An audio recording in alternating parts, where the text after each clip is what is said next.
Hi. Hi, how are I you? am wonderful. I'm amazing. It is so good to see you. You Thank you. too, So, finally. I know, right? Thank you so much for being here. So, okay. So, like I was telling you that, I have a podcast that I've been doing for quite a bit, and I wanted to, transition over to doing this because right now, we're all at home, and this is, Yeah, I feel like it's better because people can, feel our energy and the vibes, and you know what I mean? true. Yes, Yeah. and congratulations, by the way. Thank you so much. Yeah, how I know exciting. I just started, but it's been so fun. And then even this too, like because you're all the way over there in London, right? And what is I'm a night person, so don't worry. so it's 11 p.m. over there, and so it's like no matter how far distant, like we can still connect. And so I Yeah, wanted to just share everybody, like my world, because you and I we've connected because of what I believe to be just energy.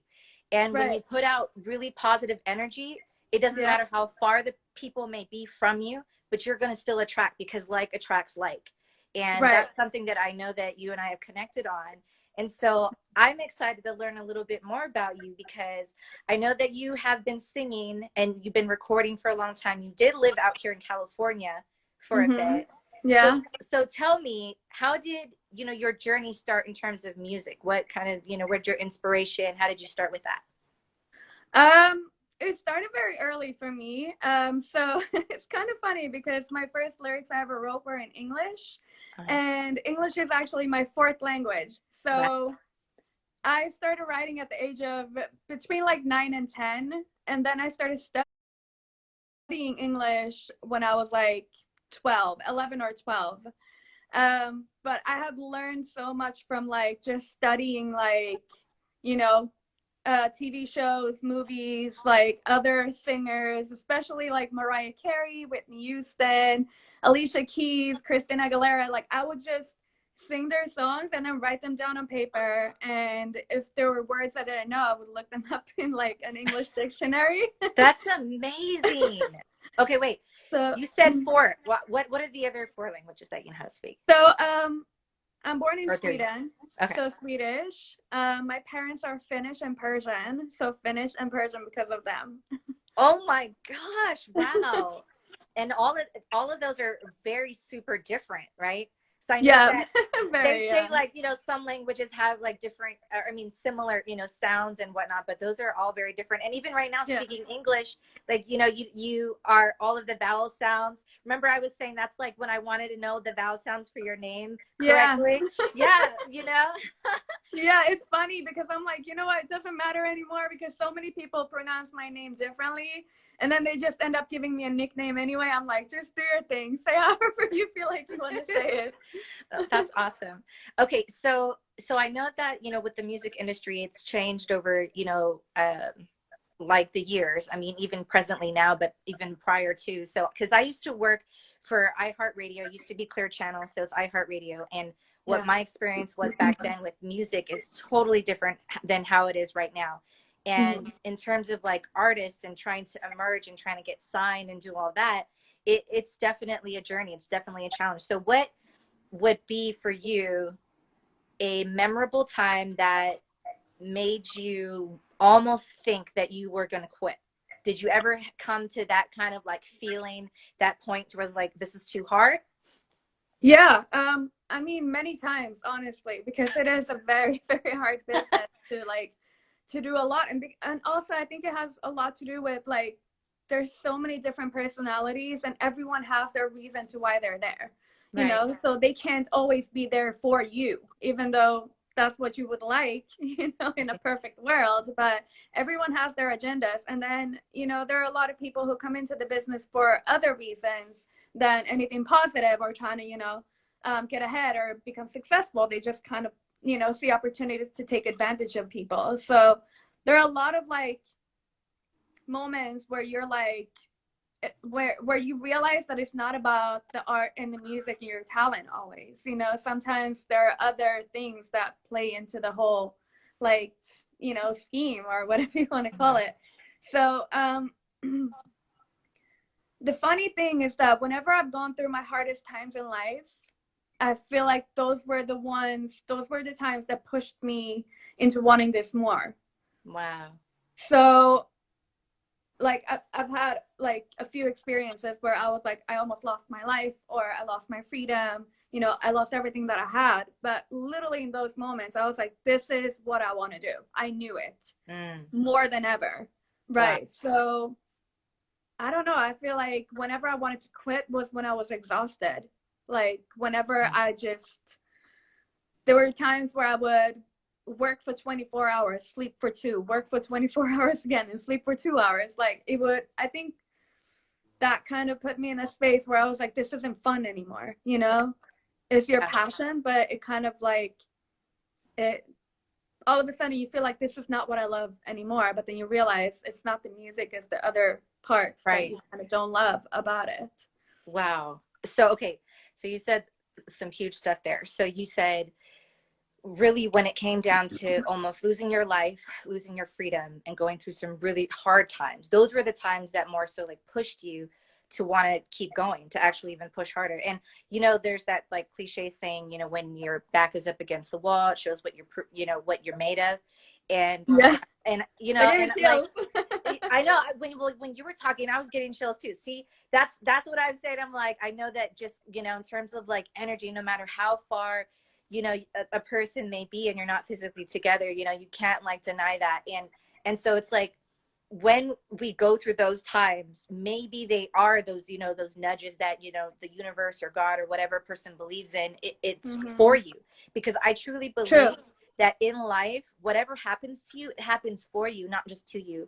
100%. Yeah, because most people get really hung up with that. When you feel like, you know, I'm a victim, or let's not even say victim, but when a person just feels constantly like, why is this happening to me? I don't understand it. It's unfair. And you know what? Like, life is unfair. Nobody ever promised that it was going to be that way. But when you have the opportunity to go through something terrible and really hard and you come out of it, then you got to prove to yourself, show yourself how resilient and strong you are. And hearing the fact that, you know, you went through something like that, and then now here you are, you know, that's amazing and that's incredible. And I think also too, like when it comes to people that, you know, have a passion for an art, for example, you know, whatever it may be, what you mentioned about, you work, you know, 24 hours, sleep for 2, work for 24 hours. That's like a process that a lot of people go through, and they get confused. Like you said, wait, do I still love doing this? Or, you know, but that was maybe where, did you kind of have to remind yourself that you needed some balance, or you needed self-care? Right. How did you come to that revelation? I mean, because it got to a point where it just wasn't fun anymore, you know, for a good while, it wasn't fun. And then my aunt was kind of like, she asked me, she was like, is this really what you want to do then? And it was like, I was just like, yes, it is, because I love doing this. But it was the other parts. I had to like understand that balance is so important for you to like be able to proceed with what you love to do. Because at the core, it is your passion. But then all these other like shells or like layers come up, and you're like, you need to like break those down, you know? So that's really true.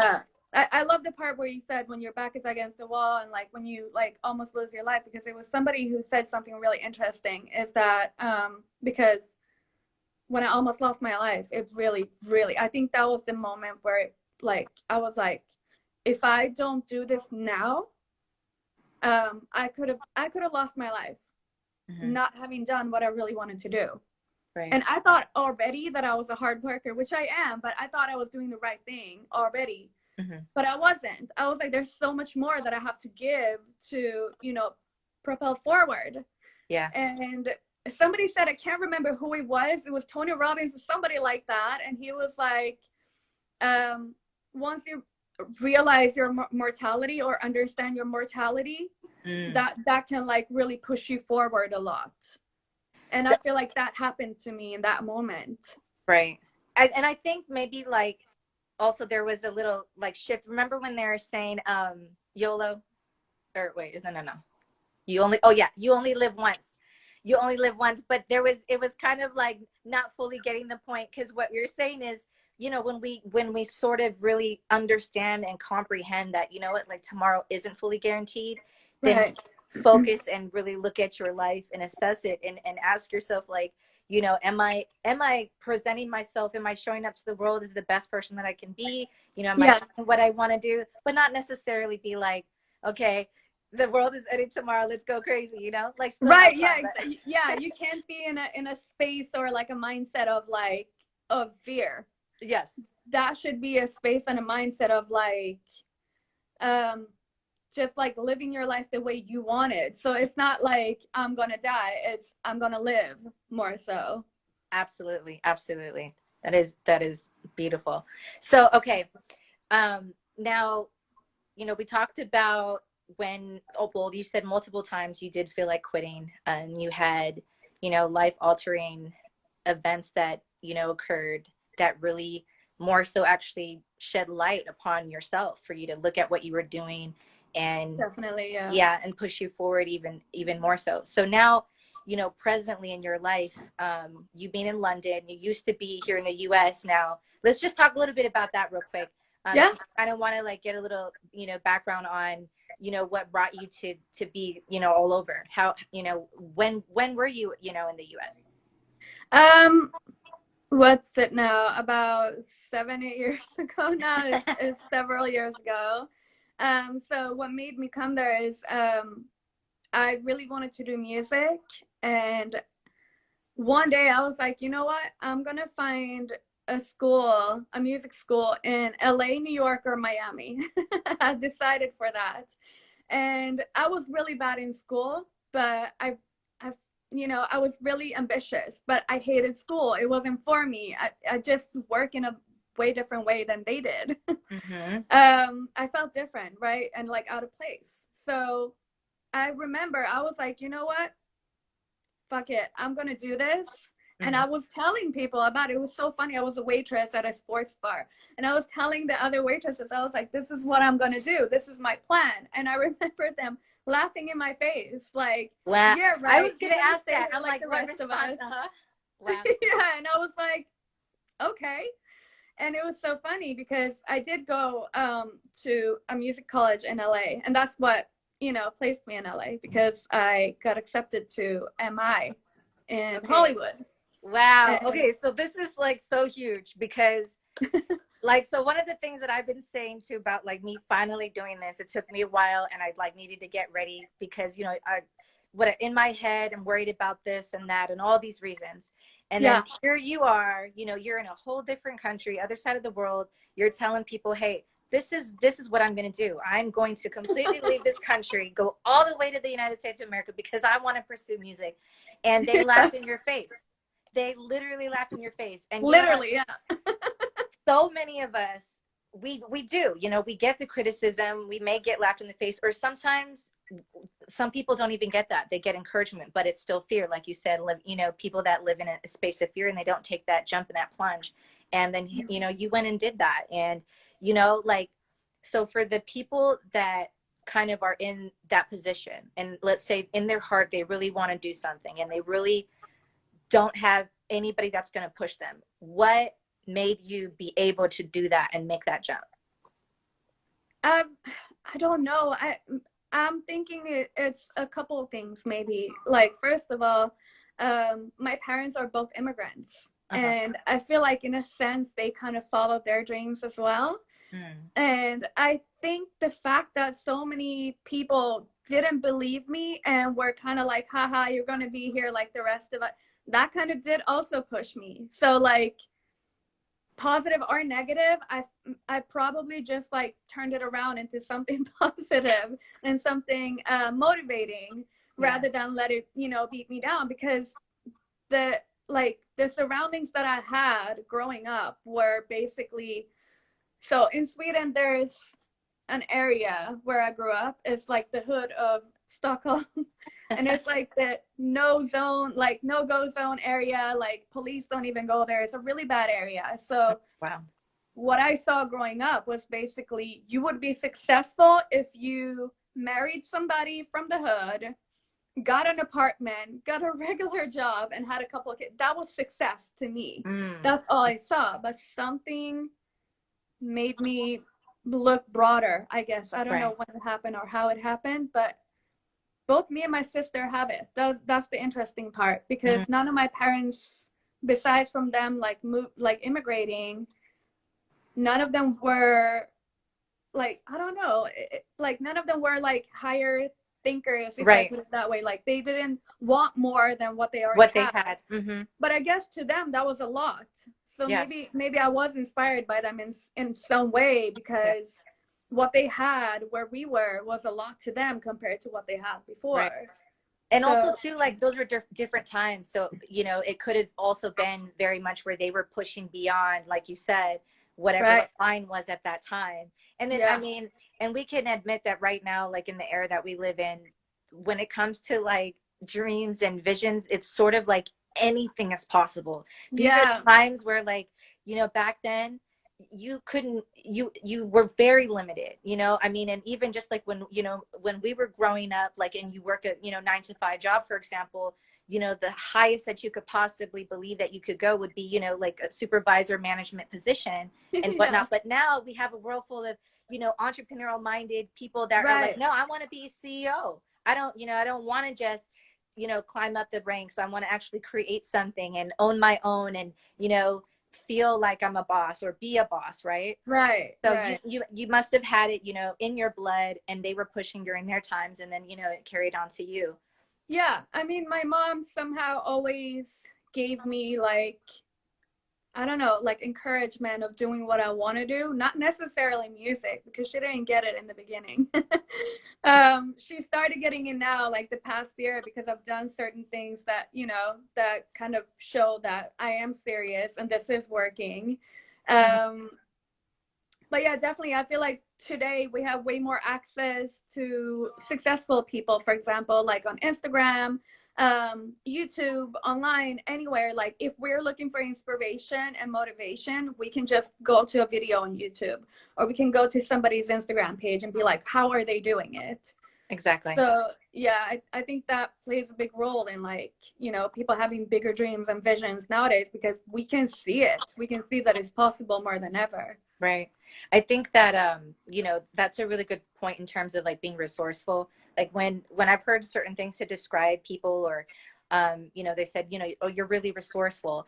And I know that there's a mindset of some people that feel like they don't have resources or they feel helpless. And I understand though that there is a deep truth, especially right now, you know, in the climate that we're in. There are a lot of people that have lost what they used to have, or lost the security of what they, you know, were so used to having. And it is a time right now then for everybody to learn what it means to be resourceful, you know, because Right. Yeah. right? So, you know, obviously every single country on the planet is different in what they're offering to help people, you know, during this time in terms of, you know, money, assistance, food, all of that. But there are, you know, systems in place. There are organizations, there are people out there that are trying to, you know, provide the resources and the tools. And then Right. whether it is where people have to now think beyond, you know, getting a job because those jobs that they had, you know, can no longer pay them. So now they have to find other ways to be able to bring money into the house, you know? So this is like the absolute time, best time to, like you said, go on YouTube, go on social media, because you have Mhm. direct access to people that are successful, that are millionaires, that are billionaires, and to hear stories like this too as well. You know, I mean, and this is like, um, I shared yesterday that in my podcast, you know, I had talked to people that had survived horrific things, from homelessness to abuse, you know, domestic violence situations, you know, incarceration, you know, losing their house, losing everything they had.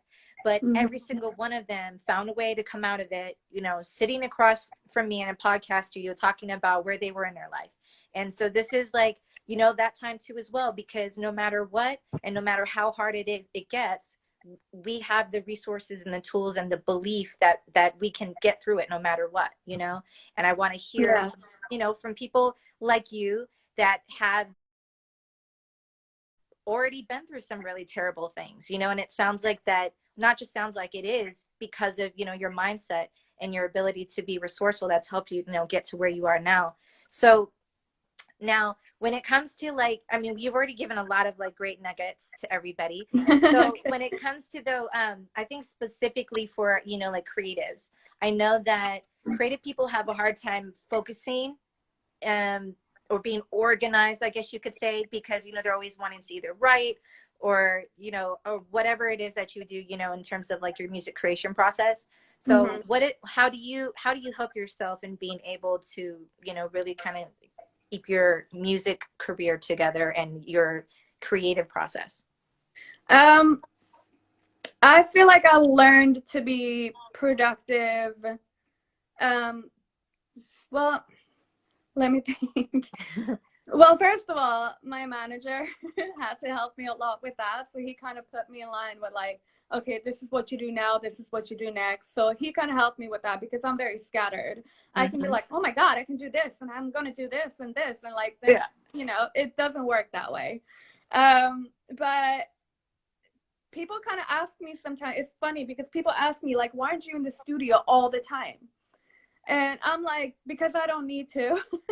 First of all, you know, obviously it's great to be in the studio and be creative and create and, you know, all that stuff. But if you're trying to do this as a career, there are other aspects that you really have to work on as well, right? But for me, I think the fact that how expensive it is to record in a recording studio, that kind of like pushed me into a space of, okay, I need to be productive during these hours, like Hmm. hyper productive.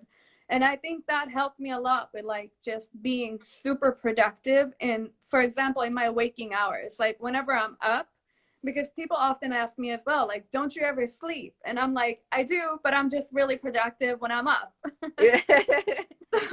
I think it had to do with it just being really expensive to spend too much. So time is money, you know? So if you spend too much time kind of just like chilling and doing what you think that people do in studios, like because I noticed that that happened a lot with other artists. I would come into the studio and it would be a lot of like, oh, I'm gonna chill and drink, I'm gonna take a nap, and I'm like, this is not how it works. I come in, I know what I'm gonna do. You Right. know? Unless it's a free studio and you just get to go and like, you know, write and co-produce or record or do whatever, then that's fine. And I love that space because it gives you time to be creative Right. and to be relaxed creative. Right. But yeah, I think time is money. That concept Hmm. like played a big role in me just understanding that I have to be super productive when the time is there, you know. Right. Right.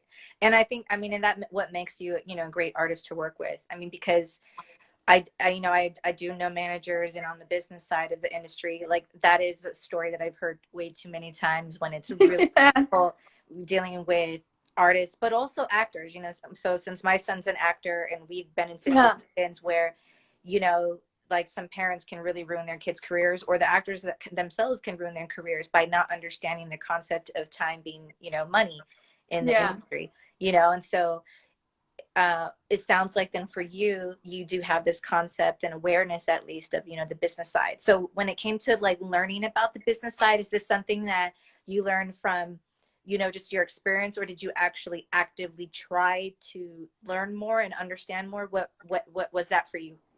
I feel like it's a bit of both because to me it's very boring to sit down with a book about business, any type of business, even if it's the Yeah. business that I'm in. However important it is very boring for me. So I feel like I learn a lot in action. So I am around people who are, you know, very successful. Um, yeah, I definitely learned a lot as I was going, and also because you kind of have to in certain moments, you have to know certain things. Right. Like you can lose big time if you don't know certain things about recording and your the rights to your songs and stuff like that. So definitely by listening to other people and just keeping my ears open to like what you got to do, how you got to do it, Mm-hmm. to protect yourself. You Money kind of, in the yeah. industry, you know. And so it sounds like then for you, you do have this concept and awareness at least of, you know, the business side. So when it came to like learning about the business side, is this something that you learned from, you know, just your experience, or did you actually actively try to learn more and understand more? What was that for you?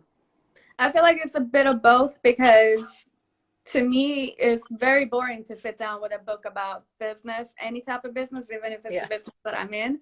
However important it is very boring to me. So I feel like I learn a lot in action. So I am around people who are, very successful.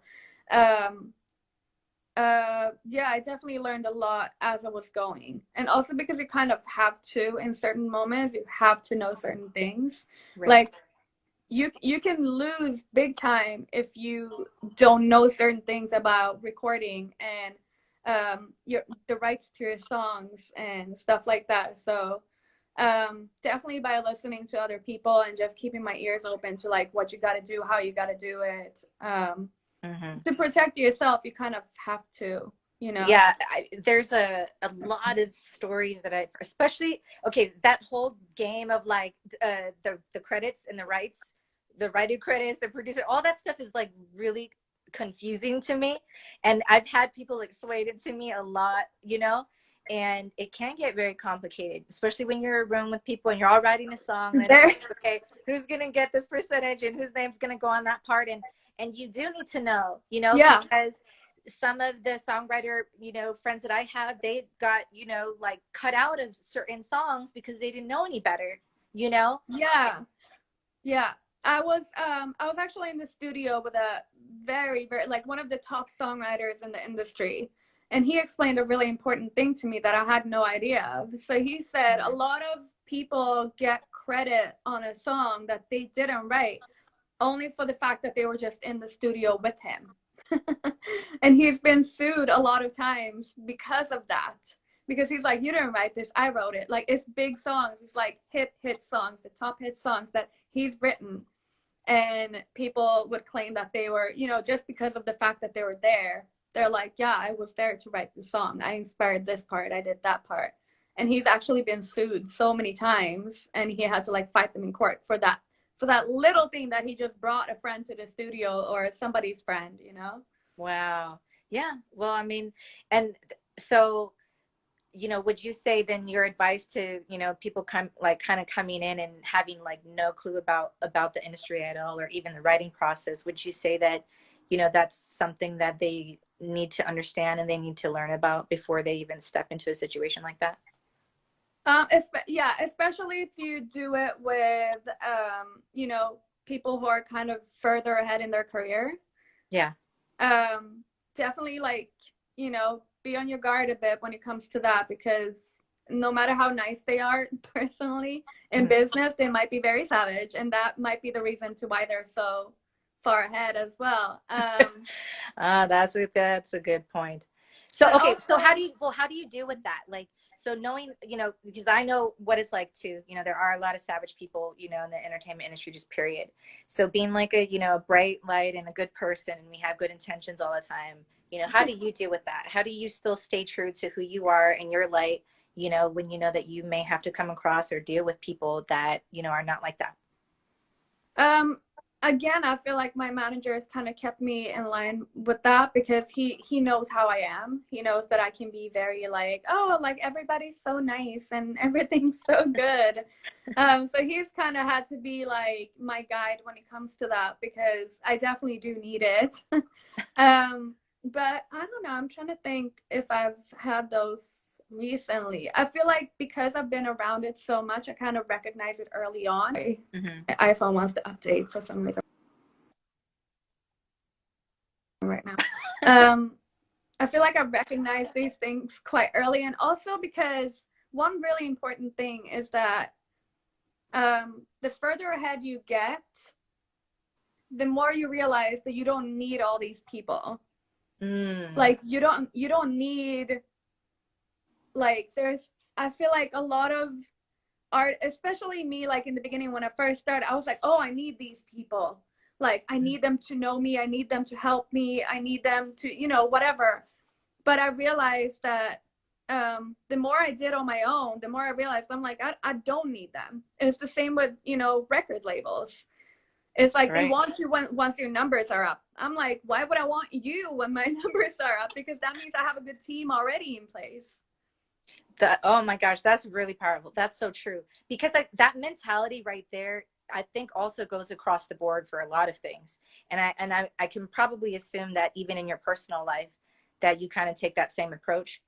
Like, because it's like when we often seem to think that we need somebody and we depend upon them, that's not really healthy. So that's not healthy in any kind of aspect, whether it's personal or professional, and 100%, yeah. yeah, you want to, the people that are around you, we want them to support us, encourage us, uplift us, and bring more to an already existing situation, and not just be where, it's about take, or give, Yeah. but Mm-hmm. everybody's putting together in this one pot where we are on the same page.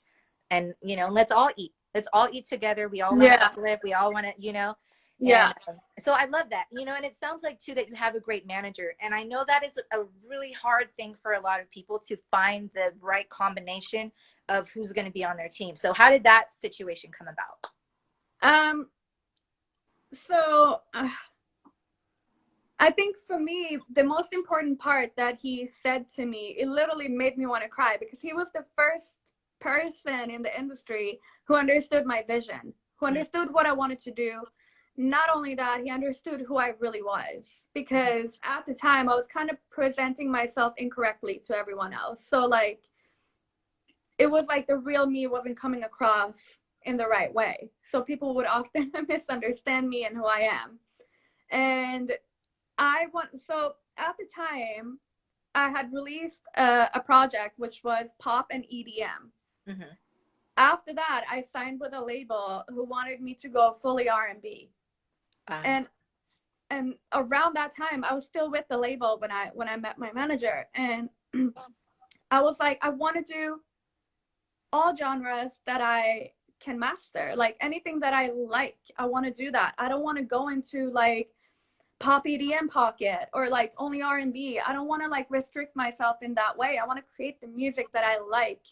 And before I said that out loud to him, he said it to me. And I remember the moment. I had just left my vocal coach. I was in Camden Town. It was raining. I was standing with an umbrella, and he said it to me on the phone. And I was like, he's the one. Like, he gets me, Right. So I was like, dude, I want to cry. Like, you're the first person who understood me without me having to try and explain it. Yeah. No, yeah, that's beautiful. And I mean, and I love that it happened that way, and sounds like organically, because that is also another story, for those that may or may not have had a manager yet. But sometimes there can be truly horror stories when it comes to managers. I mean, there's big celebs right now that are dealing with that. We've heard of those stories, so you have to know. And I think then also too, that goes along with the whole lesson of just knowing and understanding contracts.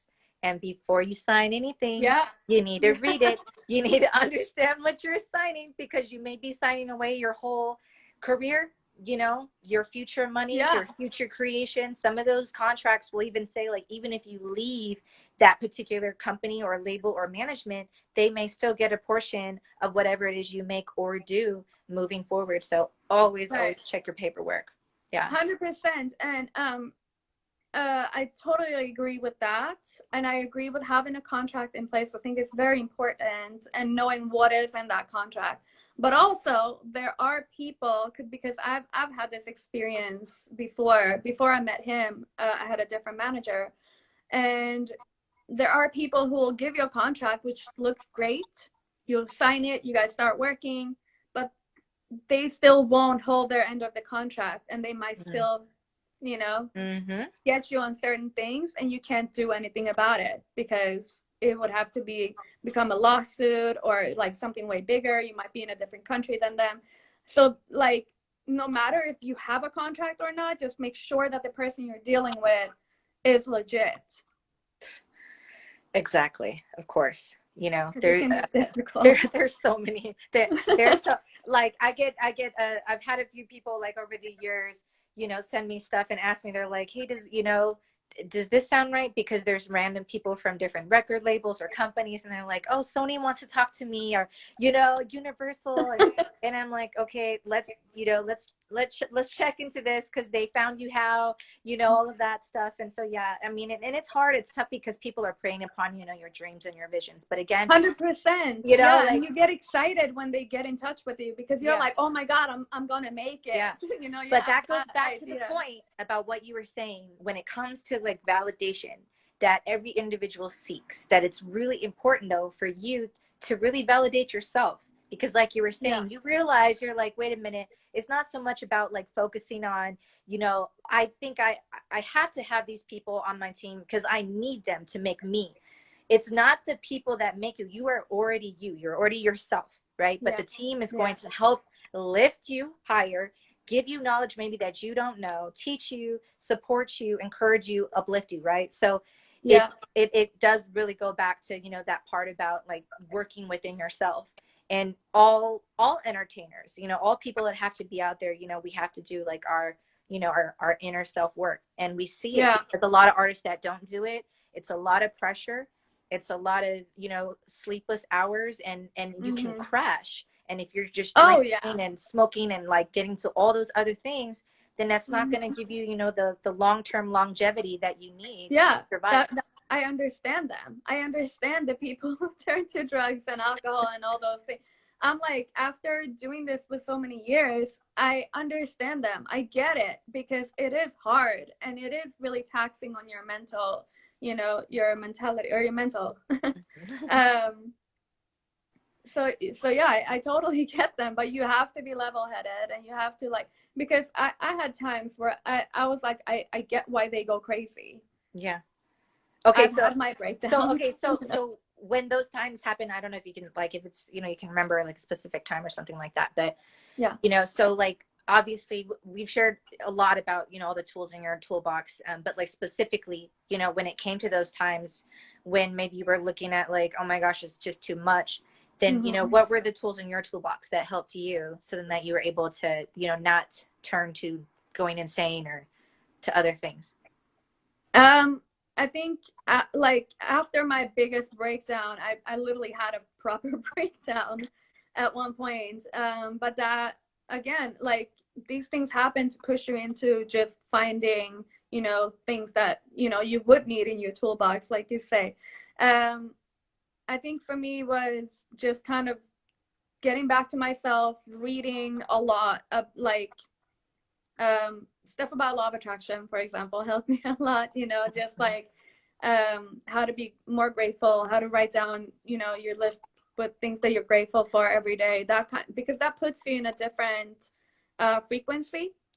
So it automatically just, let's say you're like in a really bad mood, you write down 10 things that you're grateful for, and you write also why you're grateful for them, and you go through them, and you really thank the universe or God or whatever you believe in for them. It does change your frequency to a better one.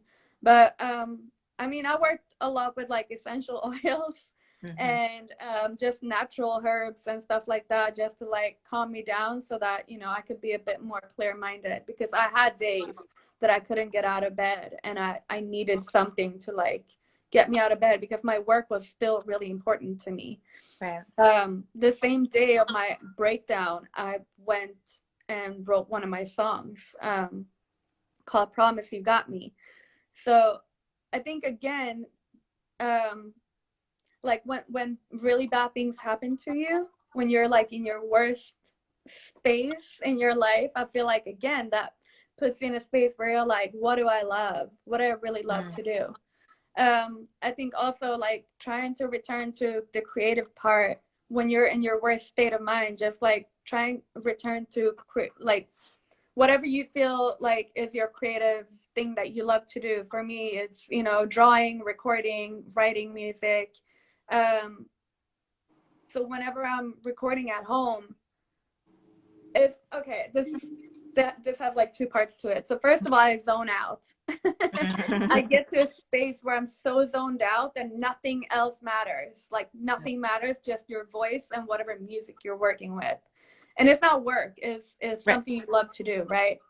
And you know how like the power of now, Yeah. like, matters a lot. So like as much as I'm zoned out in those moments, I really am in that moment fully Hmm. as well.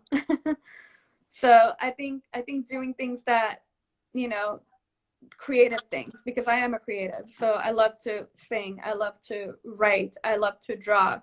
Like anything that's creative, it zones me out, but it also puts me in that moment where I'm not thinking about anything bad in the past or worried about the future. I'm just in that moment doing what I love. Mm. Ugh, love it. I love it. And that even you saying that helped bring, like just the energy and vibe for me to be just right here in this moment too as well. And I mean, and thank you to everybody else that, is sharing with us in this moment right now, because that's so true. Like anytime we get way too overwhelmed, and you just have to remind yourself, like in this moment right now, you're okay, you're Yeah. safe, nothing from the past can get you, and the future, it's coming anyway. And so just right now, Yeah. stay present. Yeah. Yeah, so that's the teaching of the power of now. I still haven't finished the book. It's so deep. I'm like still working on it. Uh-huh. But it definitely teaches you. But it definitely teaches you that like the power of the now is so important and so calming actually, because exactly like you said, like the past doesn't matter. It's not here. Mhm. And the future doesn't matter because you have no idea what's going to happen. And somebody said the other day as well how like we believe that I think it was Deepak Chopra actually. He's like, we believe that we know what's going to happen tomorrow because of our routines, but Mm. it's not guaranteed, you Absolutely. know? So So the power true. of this moment right now is the most important because this is all we know. That's so true. Oh my gosh. That is like, that is so true. And then of course, again, bringing back to like, the climate of the world right now, it did shift that whole perspective because everyone had their routines. That was like, their safety net, their safeguard. And this is Yes. telling everybody, you know what? Hey, it's okay. We're going to have to adjust. Change. The only Yes. constant is change. That's, and so this is helping everybody, I think, helping everybody. And I know for those that don't see it that way, because unfortunately those that are really suffering, and there are ways though for people that can help them to be out there, to whether it is they donate or helping people shop or give food, and it's great to see different people, humanity doing great things for other people too as well. But 100%. you know Yeah. but for those of us that can like recognize that this shift of changing routine is helping us to be able to adjust to change, so then that in our lives, no matter what changes may come, we'll be able to face it. We'll be able to just breathe right Yeah. through it, and say, hey, it's okay. And again, you focus back to the things that help you, to stay present, stay in the moment, Yeah. and getting to know yourself. Okay, so 100%. Yeah. yeah. Um, okay, so we've been talking for a bit. So okay, so thank you everybody again so much. So Yes. this is Thank something I'm you. doing every day. Yes, live at 3 with Elani for Elani Talk. And so okay, Camilla, um, now with your Instagram, with do you have a website? Do you have all the amazing places to send the people to for them to check you out? Yeah.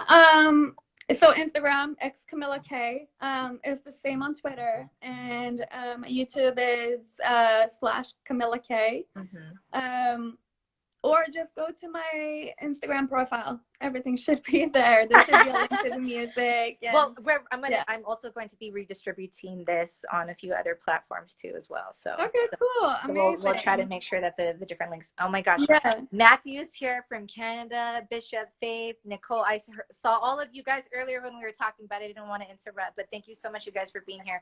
I mean, we shared so many great nuggets. I mean, like it's amazing to hear people's stories, because you never know.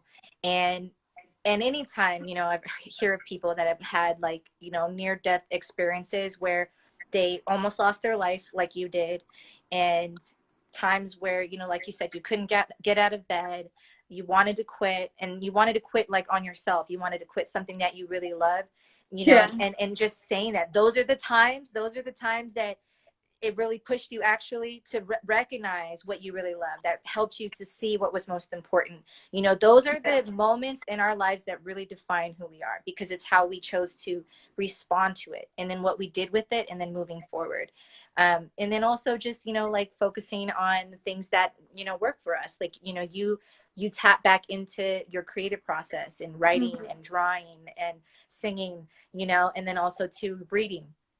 You read a lot, and so then you have essential oils and herbs and you know, they just do things work. to keep you things to keep you grounded, and things that, you know, because like life can be overwhelming. And you know, when you have these huge goals for you, like as an artist, this is something where, you know, you're putting your heart and your soul out there to the world, and you got to find things that work for you. And for those that aren't artists, or for those of you that, you know, you're stepping out and you're presenting yourself to the world, wherever it is that you may be, the people that are around you that see you, you know, you're going to need to find like, what are the things that help you so that you can make it through every single day. And I think that right now has been a really great time for, I hope, for people to really recognize that, you know, and see like, you know, you talked about, you know, writing down things that you're grateful for, and you know, to just shift your, you know, shift your perspective.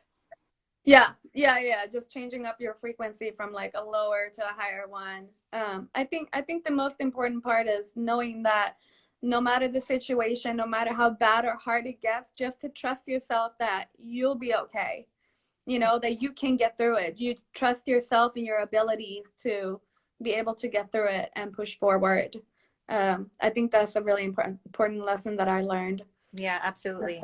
And never underestimate the power of energy. And like you were saying, you know, law of attraction, because mind you, you know, everybody, like, so I am in California, I'm in, you know, Los Angeles in the United States of America, and Camilla K is all the way in London. And so our energies have connected because this is the power of the law of attraction. So several times.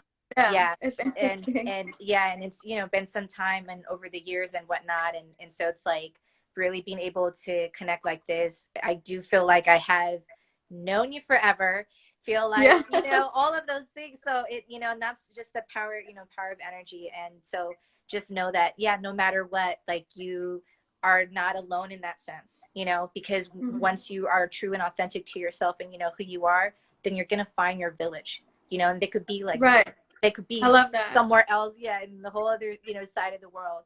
But just, you know that, like, you know, you're you, and just be you, celebrate who you are.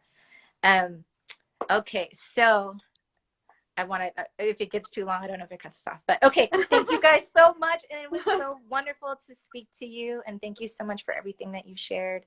Seriously, thank you. I think this did more for me than it did for you. It's amazing. I really hope this platform of yours will grow more. I really look up to you and like everything that you've done. So yeah, I'm really grateful that you had this chat and a moment with me on here. Thank you. Absolute pleasure. And you stay safe, take care out there. We'll keep in touch. And thank you again, everybody, for that's been tuning in. And it's lovely to see all you guys here. Oh, Camilla, you are absolutely thank you. Some of my fans came in here. So I saw there's been some few comments. All right, sweet. Okay, thank you, everybody. All right, thank you so much. Bye.